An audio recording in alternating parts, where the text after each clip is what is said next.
വിശുദ്ധ പൗലോസ് ശ്ലീഹ റോമാക്കാർക്ക് എഴുതിയ ലേഖനം 5-ാം അധ്യായം 1 മുതൽ 5 വരെയുള്ള തിരുവചനങ്ങൾ. വിശ്വാസത്താൽ നീതീകരിക്കപ്പെട്ട നമുക്ക് നമ്മുടെ കർത്താവായ യേശുക്രിസ്തു വഴി ദൈവവുമായി സമാധാനത്തിലായിരിക്കാം. നമുക്ക് കൈവന്നിരിക്കുന്ന ഈ കൃപയിലേക്ക് അവൻ മൂലം വിശ്വാസത്താൽ നമുക്ക് പ്രവേശനം ലഭിച്ചിരിക്കുന്നു. ദൈവമഹത്വത്തിൽ പങ്കുചേരാമെന്ന പ്രത്യാശയിൽ നമുക്ക് അഭിമാനിക്കാം. മാത്രമല്ല, നമ്മുടെ കഷ്ടതകളിലും നാം അഭിമാനിക്കുന്നു. എന്തെന്നാൽ കഷ്ടത സഹനശീലവും, സഹനശീലം ആത്മധൈര്യവും, ആത്മധൈര്യം പ്രത്യാശയും ഉളവാക്കുന്നു എന്നു നാം അറിയുന്നു. പ്രത്യാശ നമ്മെ നിരാശരാക്കുന്നില്ല. കാരണം നമുക്ക് നൽകപ്പെട്ടിരിക്കുന്ന പരിശുദ്ധാത്മാവിലൂടെ ദൈവത്തിന്റെ സ്നേഹം നമ്മുടെ ഹൃദയങ്ങളിലേക്ക് ചൊരിയപ്പെട്ടിരിക്കുന്നു. ഓർമ്മിക്കുക, അമേരിക്കയിലെ പെറുവിന്റെ തലസ്ഥാനമായ ലിമായിൽ 1586 ജനിച്ചു വളർന്ന അമേരിക്കയിലെ ആദ്യ വിശുദ്ധയായ റോസിന്റെ ഓർമ്മദിനമായ ഇന്ന് ആ വിശുദ്ധയുടെ സഹന വഴികൾ ഒന്ന് ചിന്തിക്കാം. മാതാപിതാക്കൾ സ്പാനിഷ്കാരായിരുന്നു. ജ്ഞാനസ്നാനനാമം ഇസബെൽ എന്നായിരുന്നുവെങ്കിലും അവളുടെ സൗന്ദര്യം കണ്ട് എല്ലാവരും റോസ് എന്ന് വിളിച്ചിരുന്നു. ബാല്യം മുതൽ അവളിൽ അസാധാരണ ക്ഷമയും സഹനവും കണ്ടു തുടങ്ങി. ആഴ്ചയിൽ 3 ദിവസം റൊട്ടിയും വെള്ളവും മാത്രം കഴിച്ചു ഉപവസിക്കുമായിരുന്നു. തലമുടിയിടയിൽ ഒരു മുൾക്കിരീടം ആരും കാണാത്ത രീതിയിൽ ചൂടിയാണ് നടന്നിരുന്നത്. അരയിലൊരു ഇരുമ്പു ചങ്ങലയും. തന്റെ അതിയായ സൗന്ദര്യം സമൂഹത്തിന്റെ ഇടയിൽ വലിയ സംസാര വിഷയമായിരുന്നു. തന്മൂലം അവൾ യാത്ര ചെയ്യാൻ ഭയപ്പെട്ടിരുന്നു. അത്യാവശ്യ യാത്രയ്ക്ക് പോകുമ്പോൾ തലേദിവസം തന്നെ മുഖത്തും കൈകളിലും കുരുമുളക് പൊടി തേച്ച് വിരൂപമാക്കിയിരുന്നു. സിയന്നായിലെ വിശുദ്ധ കത്രീനായെയാണ് അവൾ മാതൃകയായി അനുഗമിച്ചിരുന്നത്. കുടുംബത്തിൽ കൊടും ദാരിദ്ര്യമുണ്ടായപ്പോൾ റോസ് അടുത്ത വീട്ടിൽ തുന്നൽ പണികളും തോട്ടത്തിലെ പണികളും ചെയ്ത് കുടുംബച്ചെലവ് കണ്ടെത്തിയിരുന്നു. കുലീന കുടുംബത്തിലെ നിരവധി യുവാക്കൾ റോസിനെ സ്വന്തമാക്കാൻ ആഗ്രഹിച്ചെങ്കിലും അവൾ യേശുവിന്റെ മാത്രം സ്വന്തമാകാനാണ് ആഗ്രഹിച്ചത്. മകളെ വിവാഹം കഴിപ്പിക്കാൻ ആഗ്രഹിച്ച മാതാപിതാക്കൾ സന്യാസത്തിനുള്ള അവളുടെ ആഗ്രഹത്തെ എതിർത്തു. എങ്കിലും അവൾ ചെറുപ്പത്തിലെ ഡൊമിനിക്കൻ 3-ാം സഭയിൽ അംഗമായി. അഗതികളെയും പാവപ്പെട്ടവരെയും രോഗികളെയും ഒറ്റപ്പെട്ടവരെയും അനാഥരെയും വൃദ്ധരെയും പരിചരിക്കുകയായിരുന്നു റോസിന് ഏറെ ഇഷ്ടം. റോസിന്റെ പ്രഥമ ദിവ്യകാരുണ്യ സമയം അവളുടെ മുഖം ദൈവികമായ രൂപാന്തരീകരണം പ്രാപിക്കുന്നത് അന്നത്തെ ഡൊമിനിക്കൻ പ്രൊവിൻഷ്യലായിരുന്ന ഫാദർ ജോൺ സി ലോറൻസാനോ കാണുകയുണ്ടായി. സഹനത്തിലൂടെ ജീവിച്ച റോസിന്റെ പ്രാർത്ഥന ഇപ്രകാരമായിരുന്നു: കർത്താവേ, എന്റെ സഹനങ്ങൾ വർദ്ധിപ്പിക്കണമേ, അവയോടൊപ്പം എന്റെ സഹനശക്തിയും വർദ്ധിപ്പിക്കണമേ. 1617 ഓഗസ്റ്റ് 24-ാം തീയതി 31-ാം വയസ്സിൽ നിത്യസമ്മാനത്തിനായി വിളിക്കപ്പെട്ടു. 1671 10-ാം ക്ലെമൻ മാർപ്പാപ്പ റോസിനെ വിശുദ്ധ പദവിയിലേക്ക് ഉയർത്തി. മരണശേഷം മരിച്ചവരെ ഉയർപ്പിച്ചതുൾപ്പെടെ ധാരാളം അത്ഭുതങ്ങൾ ഈ വിശുദ്ധയുടെ നാമത്തിൽ നടന്നുകൊണ്ടിരിക്കുന്നു. ധാരാളം കുഷ്ഠരോഗികളെ സുഖപ്പെടുത്തി. പ്രസവ സംബന്ധമായ ക്ലേശങ്ങളിൽ നിന്ന് അനേകം സ്ത്രീകളെ സംരക്ഷിച്ചു. നമുക്കും ഈ വിശുദ്ധയുടെ സഹന വഴികൾ മനസ്സിലാക്കി ജീവിച്ച് വിശുദ്ധി പ്രാപിക്കുവാൻ വേണ്ട കൃപ എല്ലാവർക്കും ഉണ്ടാകട്ടെ എന്ന് പ്രാർത്ഥിക്കാം.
ദൈവമേ, ദൈവസ്നേഹസാഗരത്തിൽ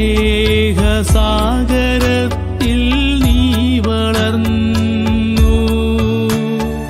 സ്നേഹവും ത്യാഗവും അലിഞ്ഞു ചേർന്നൊരാ ജീവിതം, ഈശോയ്ക്കു വേണ്ടി മാത്രമായൊരാ ജീവിതം. സ്വർഗീയ പനിമലരേ, റോസാ പുണ്യവതേ, സ്വർഗീയ പരിമലരേ, റോസാ പുണ്യവതേ.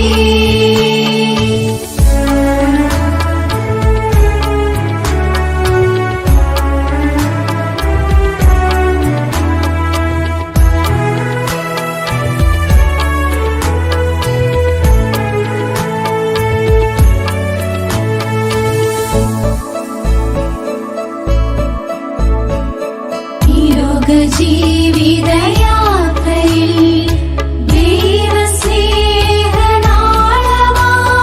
തെളിഞ്ഞവൾ, യേശുവിൻ പാതയിൽ സർവം മറന്നൊരാ ജീവിതം, ഈശോയ്ക്കു വേണ്ടി മാത്രമായൊരാ ജീവിതം. സ്വർഗീയ പരിമലരേ, റോസാ പുണ്യവതേ, സ്വർഗീയ പരിമലരേ, റോസാ പുണ്യവതേ. നിൻ പരിമളം, നിൻ പരിമളം, സ്വർഗീയ റോസാ പുണ്യവതേ. പരിമളം മണ്ണിൽ മക്കൾ താനന്ദമേ, എന്നും ആശ്രയമേ. സ്വർഗീയ പരിമലരേ, ഉണ്ണീശോയുടെ സ്വന്തം റോസ, ഞങ്ങൾക്കായി പ്രാർത്ഥിക്കണേ, ഞങ്ങൾക്കായി പ്രാർത്ഥിക്കണേ. ഉണ്ണീശോയുടെ സ്വന്തം റോസ, ഞങ്ങൾക്കായി പ്രാർത്ഥിക്കണേ, ഞങ്ങൾക്കായി പ്രാർത്ഥിക്കണേ.